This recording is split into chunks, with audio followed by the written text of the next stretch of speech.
समाजशास्त्रियों ने यह सच कहा है कि अभी समाजशास्त्र बच्चा है, उसका पूर्ण विकास अभी नहीं हुआ है। कई चीज़ें हैं जो समाज के बारे में समझनी बाकी है। समाज अनंत है, उसके रहस्य अनंत है। जिसे सनातन धर्म में कहा गया है, हरि अनंत हरि कथा अनंता, वैसे ही समाज अनेक हैं और उनकी कथाएं भी अनेक हैं, उनके रहस्य भी अनेक हैं।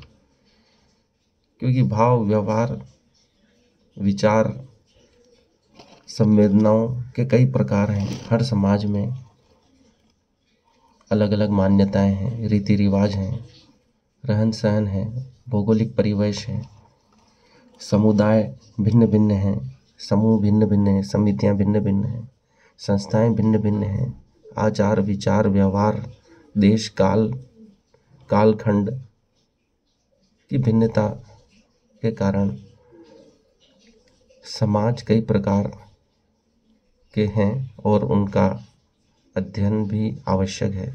तभी हम मनुष्य जाति के इतिहास को, उसके विकास को, उसके आचार व्यवहार को समझ पाएंगे। परंतु इस पृथ्वी पर सबसे पुरानी और जीवित जाति जो है सनातन धर्म भारत में है। यदि हम उसके देखें तो जब से मनुष्य बना है तब से लेकर वर्तमान तक उसकी परंपरा अखंड रही है। यदि उसके समाज का हम अध्ययन कर लिया तो हम पूरी मानव जाति के समाजशास्त्र को अच्छी तरह समझ पाएंगे, उसके व्यवहार को समझ पाएंगे, उसकी घटनाओं को, समस्याओं को, प्रघटनाओं को, प्रकार्य को समझ पाएंगे। क्योंकि जितने विभेद प्रकार भारतीय समाज में हैं वह अन्य किसी समुदाय में देखने को नहीं मिलते हैं। यह जाति आधारित व्यवस्था है, वर्णाश्रम है, कई ऐसे स्वरूप हैं, विवाह के अनेक स्वरूप हैं जो अन्य समाजों में इतने विकसित रूप में नहीं पाए जाते हैं। क्योंकि वह भारत की तुलना में सब आधुनिक हैं, नए हैं, उनका विकास होना बाकी है। इसलिए भारतीय परिप्रेक्ष्य में यदि समाजशास्त्र का अध्ययन किया जाए तो वह संपूर्ण मानव जाति के लिए कल्याणकारी होगा। हमारे यहाँ जैसे कहा जाता है कि महाभारत में जो घटनाएं हैं उसके बाद और कोई घटना नई नहीं घट सकती। उसमें जो घटनाएं घट चुकी हैं उसके बाद कोई नई घटना व्यवहार के नए रूप, चरित्र के नए रूप नहीं खोज सकती। जो भी घटनाएं घटेगी वर्तमान में वो सब महाभारत में मिल जाएगी। इसी प्रकार समाज के समस्त स्वरूप भारत में मिल जाते हैं। यहाँ बहुपति प्रथा भी है।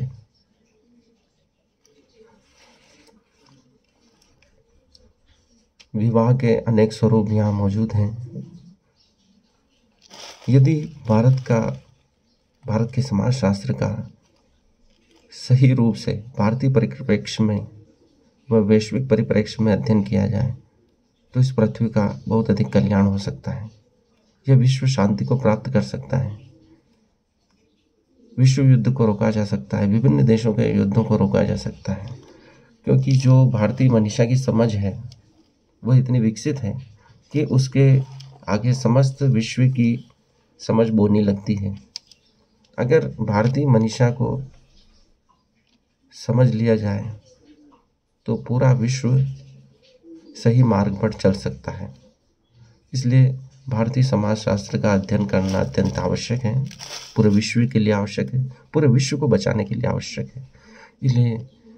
इसलिए समाजशास्त्रियों से अनुरोध है कि भारतीय साहित्य, पुरातन साहित्य, सनातन धर्म के साहित्य का पुनः अध्ययन करके उसे वर्तमान समाज के अनुरूप ढालने का प्रयास करने का अनुरोध है। तभी यह सच्चा समाजशास्त्र बन पाएगा। क्योंकि जितनी भी अवधारणाएं हैं विदेश से ली गई हैं और भारतीय लोगों के समझ से परे है, बचकानी लगती है उनको, क्योंकि उससे ज़्यादा विकसित अवधारणाएं हमारे पास पहले से ही मौजूद हैं। उनके परिप्रेक्ष्य में अध्ययन किया जाएगा तभी सही समाजशास्त्र का निर्माण संभव हो पाएगा। आज के लिए इतना ही, धन्यवाद।